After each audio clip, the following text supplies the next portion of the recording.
ஆன்மீக சொந்தங்கள் அனைவருக்கும் வணக்கங்க. இன்றைக்கி நாம் நம்மளுடைய சேனலில் என்ன மாதிரியான முக்கியமான விஷயங்களெல்லாம் பார்த்து தெரிஞ்சுக்க போகிறோம் அப்படின்னு பார்த்தீங்கன்னா, ராசி சக்கரத்தில் 10வது ராசி இருக்கக்கூடிய மகர ராசி அன்பர்கள் அனைவருக்குமே இந்த ஜூன் மாதம் 25ஆம் தேதி அன்று அமாவாசையானது நடக்க இருக்குது. இந்த அமாவாசைக்கு பிறகு மகர ராசி அன்பு நேயர்களுக்கு சில பல நல்ல விஷயங்கள்லாம் நடக்க போகுது அப்படின்னு சொல்கிறாங்க.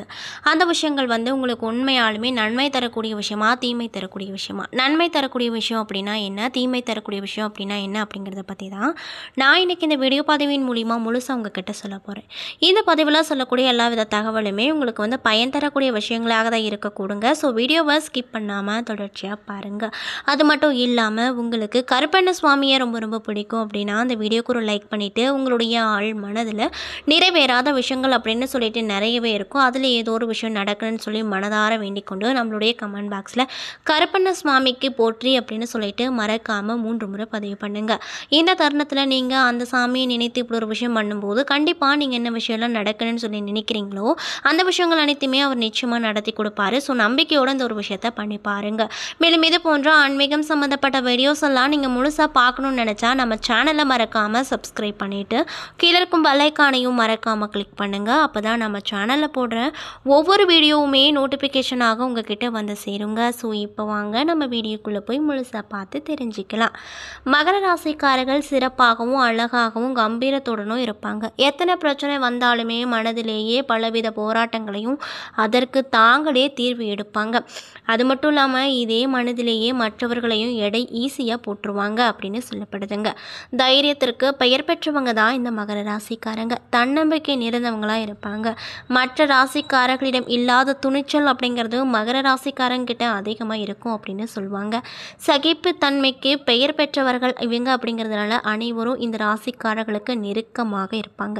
சூழலுக்கு ஏற்றவாறு தங்களை மாற்றிக்கொள்வதால் நட்பு வட்டாரம் இவர்களுக்கு பெரிதான அளவில் இருக்கக்கூடுங்க. பொறுமை, சகிப்புத்தன்மை, பக்குவம் நிறைந்தவர்கள் என்றாலுமே அனைத்துமே ஒரு லிமிட்டாக தான் இருக்கும். முடிந்தவரை பொறுமையை காத்து அரவணைப்பாங்க. அதற்கு மேலே சீண்டினீங்க அப்படின்னா உறவுகளை துண்டிக்கவும் தயங்க மாட்டாங்க அப்படின்னு சொல்லப்படுதுங்க. ஆனாலுமே இவங்களுக்கு லேசில் கோபம் வராது. மென்மையும் நாகரிகமும் மிக்கவங்களாக இருப்பாங்க. எதையுமே உழைத்து பெற வேண்டும் அப்படின்னு நினைப்பாங்க. தாங்கள் மட்டுமல்லாமல் தங்களின் குடும்பத்தையும் சேர்த்து உயர்த்துவாங்க. எதையுமே பிளான் செய்து இவங்க செஞ்சு முடிப்பாங்க. அதனால தான் தன்னுடைய குடும்பத்தையும் சேர்த்து உயர்த்துவதில் முன்னுரிமை தரக்கூடிய நபர்களாக இவங்க இயற்கையாகவே இருப்பாங்க அப்படின்னு சொல்லப்படுது. இரட்டை நிலை மனப்பான்மை இவங்க கிட்ட இல்லை. ஒரு முடிவை எடுத்தால் தீர்க்கமாக யோசித்து முடிவெடுப்பாங்க. அதே போல் எடுத்த முடிவையும் உறுதியாக இருப்பாங்க. இவங்களை நம்பி எந்த காரியத்தையும் வேணால் நீங்கள் செய்யலாம், ரகசியங்களையும் சொல்லலாம். அந்த அளவுக்கு நம்பிக்கை உடையவங்களாக இருப்பாங்க. மகர ராசிக்காரர்களின் மிகப்பெரிய பலம் மற்றும் பலவீனம் அப்படிங்கிறது பிடிவாத குணம் தான். பிடிவாத குணம் அப்படிங்கிறது இவங்களுக்கு அதிகமாக இருக்கும். லட்சிய பிடிப்பு கொண்ட மகர ராசிக்காரர்கள் தங்களது லட்சியத்தை அடைய பொறுமையாக காப்பாங்க. அது மட்டும் இல்லாமல் இவங்க கிட்ட இருக்கிற பெரிய ப்ளஸ் பாயிண்ட் என்னன்னு பார்த்தீங்கன்னா பொறுமை தான். மேலும் குடும்பம், நட்பு என அனைத்திலுமே இவர்களுக்கு உறவுகள் அதிகமாக இருக்கும். எந்த விஷயத்தையும் அரைகுறையாக தெரிந்து அதில் இறங்கவே மாட்டாங்க. எந்த ஒரு விஷயமா இருந்தாலும் ஃபுல்லாகவே தெரிஞ்சுக்கிட்டு அதுக்கப்புறமேட்டு தான் அதில் இறங்குவாங்க. நாலா பக்கமும் விசாரித்து அல்லது போதுமான தகவல் கிடைத்த பிறகு தான் அதில் களம் இறங்கி வெற்றி பார்ப்பாங்களா. ஒழுக்கத்துக்கு பெயர் போன மகர ராசிக்காரர்கள் போலித்தனம் இல்லாமல் பழகக்கூடியவர்கள் அப்படிங்கிறதுனால இந்த ராசியினரை நம்பி நீங்கள் தாராளமாக எந்த ஒரு விஷயமா இருந்தாலுமே செய்யலாம் அப்படின்னு சொல்லப்படுதுங்க. அது மட்டும் இல்லாமல் ஒரு செயலில் முடிவெடுத்தால் உறுதியாக இருக்கக்கூடிய நண்பர்களாக இருப்பாங்க. ஆனாலுமே அதற்கு முன் மற்றவர்களின் அபிப்பிராயங்களை கேட்டுக்கொள்வாங்க. இறுதியில் தாங்கள் நினைத்தது மட்டுமே செய்வாங்களாம். கருப்பு நிறம் மகர ராசிக்கு ஏற்றது. புகழ்பெற்ற நீதிபதிகள், வக்கீல்கள், பெட்ரோல் பங்க் ஓனர்கள், தொழிற்சங்க தலைவர்கள், கிராம ஊராட்சி தலைவர்கள் என பல பணிகளில் ஈடுபட்டிருப்பவங்க மோஸ்ட்லி மகர ராசிக்காரங்களாக தான் இருப்பாங்க அப்படின்னு சொல்கிறாங்க. குறிப்பாக பெட்ரோல் மற்றும் பெட்ரோலில் ஓடும் கார், ரயில், லாரி போன்ற வாகனங்கள் தொடர்பான பணிகளில் இவர்கள் ஈடுபட்டால் வெற்றி அப்படிங்கிறது கண்டிப்பாக கிடைக்கும் அப்படின்னு சொல்லப்படுதுங்க. மேலும் 40 வயதுக்கு மேலே தொழில்துறையில் சாதனை ஆட்களாக இவங்க மாறுவாங்க அப்படின்னு சொல்லப்படுது. குறிப்பாக மகர ராசி பெண்களை எடுத்துக்கொண்டீங்க அப்படின்னா தன்னலமின்றி தன்னுடைய லட்சியத்தை அடைபவர்களாக இருப்பாங்க. குடும்பம், அலுவலகம் என எதுவாக இருந்தாலுமே திட்டமிடுதலில் இவர்களை மிஞ்ச முடியாதுங்க. கடின உழைப்பாளர்கள், நேர்மையானவங்க, அனைவரையும் அனுசரித்து அன்பு காட்டுதல், பொறுப்புகளை சரியாக செய்வதல், தந்தையின் ஆதரவு, தெளிவான சிந்தனை கொண்டவர்கள் கூடியவர்களாக மகர ராசி என்பர்கள் இருப்பாங்க.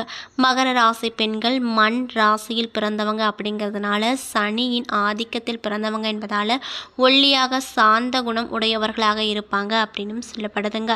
இப்படிப்பட்ட அன்பு நேயர்களுக்கு இந்த காலகட்டம் அப்படிங்கிறது என்னென்ன விதமான சிறப்பான மாற்றத்தை தரக்கூடிய காலகட்டமாக அமைய போகுது அப்படிங்கிறத பற்றி தான் நான் உங்ககிட்ட இந்த பதிவின் மூலியமாக தெளிவாக சொல்ல போகிறேன். ஸோ வீடியோவை ஸ்கிப் பண்ணாமல் தொடர்ச்சியாக பார்த்தீங்க அப்படின்னா தான் புரியும். ஸோ வீடியோவை ஸ்கிப் பண்ணாமல் பாருங்கள்.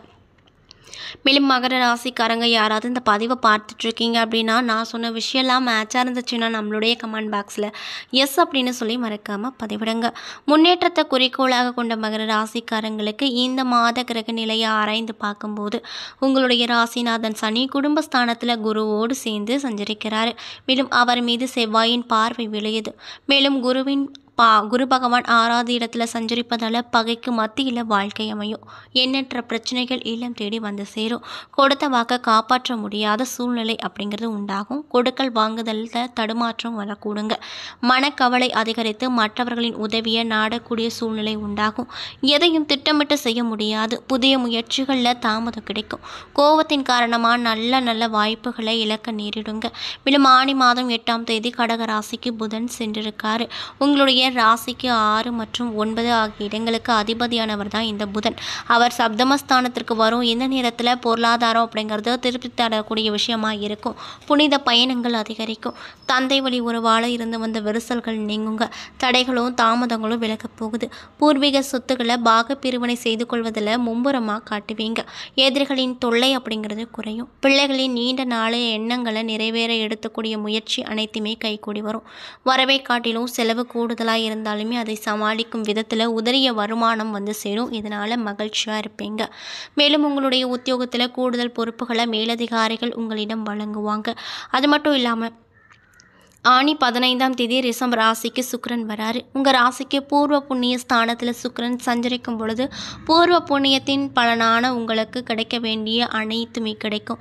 பெண் குழந்தைகளின் சுப சடங்குகள் நடைபெறும் நேரமாக அமைஞ்சிருக்கு. திருமண வயதடைந்த பிள்ளைங்களுக்கு இதுவரை வந்த வரன்கள் முடிவடையாத நிலையில் கவலைப்பட்டவர்களுக்கு இப்பொழுது மகிழ்ச்சியை கொடுக்கும் விதத்தில் நல்ல வரன் வந்து சேருங்க. புதிய தொழில் தொடங்கும் வாய்ப்புகள் கைகூடி வரும். உத்தியோகத்தில் இருக்கக்கூடியவங்களுக்கு விருப்ப ஓய்வு வெளிவந்து சுயமாக தொழில் தொடங்கும் முயற்சியில் ஆர்வம் காட்டுவீங்க. அதற்கு நண்பர்களும் உங்களுக்கு உறுதுணையாக உதவிகரமாகவும் இருப்பாங்க. மாதம் முழுவதும் கும்பராசியில் சஞ்சரிக்கும் சனியை சிம்ம ராசியில் சஞ்சரிக்கும் செவ்வாய் பார்க்கிறாரு. மேலும் உங்கள் ராசிக்கு அதிபதியாகவும் தனாதிபதியாகவும் விளங்கக்கூடியவர் தான் சனி. அவரை பகை கிரகமான செவ்வாய் பார்க்கும்போது பண தட்டுப்பாடு அப்படிங்கிறது அதிகரிக்கும். கொடுக்கல் வாங்குதலில் ஏமாற்றங்களை சந்திக்க நேரிடும். எதையும் திட்டமிட்டு செய்ய முடியாது. திடீர் மாற்றங்கள் மனக்குழப்பத்தை உருவாக்கும். ஒரு கடனை அடைக்க மற்றொரு கடன் வாங்கும் சூழ்நிலை உருவாகி சங்கிலி தொடர்போட கடன் சுமை அப்படிங்கிறது அதிகரிக்கும். மருத்துவ செலவுகள் உண்டாகும். குடும்பத்தில் உள்ளவர்கள் உங்கள் குணம் அறிந்து நடந்து கொள்ள மாட்டாங்க. மேலும் பொது வாழ்வில் ஈடுபட்டிருக்கக்கூடிய அன்பர்களுக்கு இந்த காலகட்டம் எப்படி இருக்குன்னு பார்த்தீங்கன்னா போட்டியாளர்களின் எண்ணிக்கை அப்படிங்கிறது அதிகரிக்க போகுது. வியாபாரம் மற்றும் தொழில் செய்பவர்களுக்கு முதலீடுகள் செய்வதில் தடை வருங்க. உத்தியோகத்தில் இருப்பவங்களுக்கு உடன் பணிபுரிபவர்களின் அனுசரிப்பு குறையக்கூடும். மாணவ மற்றும் மாணவிகளுக்கு படிப்பில் அக்கறை தேவை. பெண்களுக்கு வருமானம் குறையும். வளர்ச்சியில் தளர்ச்சி ஏற்படும். பிள்ளைகளை உங்கள் மேற்பார்வையில் வைத்து கொள்வது ரொம்ப நல்லது அப்படின்னு சொல்கிறாங்க. அது மட்டும் இல்லாமல் நீங்கள் இந்த காலகட்டத்தில் என்ன மாதிரியான விஷயங்களை பரிகாரமாக பண்ணணும் அப்படின்னு பார்த்தீங்கன்னா உடல் அசதி அசௌகரியம் மற்றும் பொருள் விரயத்தில் இருந்து விடுபட விபூதி அபிஷேகம் செய்து சிவபெருமான வழிபட்டு பாருங்கள். மேலும் நவகிரக தோஷம் விலக தினமும் திருக்கோளாறு பதிகம் படிங்க அப்படின்னு சொல்லப்படுதுங்க. என்ன நண்பர்களே, இந்த வீடியோ பதிவின் மூலியமாக மகர ராசியை சேர்ந்தவங்க அனைவருக்குமே இந்த அமாவாசைக்கு பிறகு என்னென்ன விதமான சிறப்பான நற்பலன்களை கிடைக்க போகுது, மேலும் நீங்கள் இந்த காலகட்டத்தில் என்ன மாதிரியான விஷயத்தில் கவனமாக இருக்கணும், என்னென்ன விஷயம்லாம் பண்ணணும் பண்ணக்கூடாது அப்படிங்கிறத பற்றி தெளிவாகவும் விரிவாகவும் நான் இன்றைக்கி இந்த வீடியோ பதிவின் மூலியமாக உங்கள்கிட்ட சொல்லியிருப்பேன். இந்த பதிவில் சொல்லியிருக்கக்கூடிய எல்லா வித தகவலுமே உங்களுக்கு பயன் தரக்கூடிய விஷயங்களாக தான் அமைஞ்சிருக்கும். ஸோ வீடியோ பிடிச்சிருந்தால் லைக் பண்ணுங்கள், ஷேர் பண்ணுங்கள். அது மட்டும் இல்லாமல் இது போன்ற ஆன்மீக ஆன்மீகம் சம்மந்தப்பட்ட வீடியோஸ் எல்லாம் நீங்கள் முழுசாக பார்க்கணும் அப்படின்னு ஆசைப்பட்டால் நம்மளுடைய சேனலை மறக்காமல் சப்ஸ்கிரைப் பண்ணிவிட்டு கீழே இருக்கும் பெல் ஐக்கானையும் மறக்காமல் கிளிக் பண்ணுங்கள்.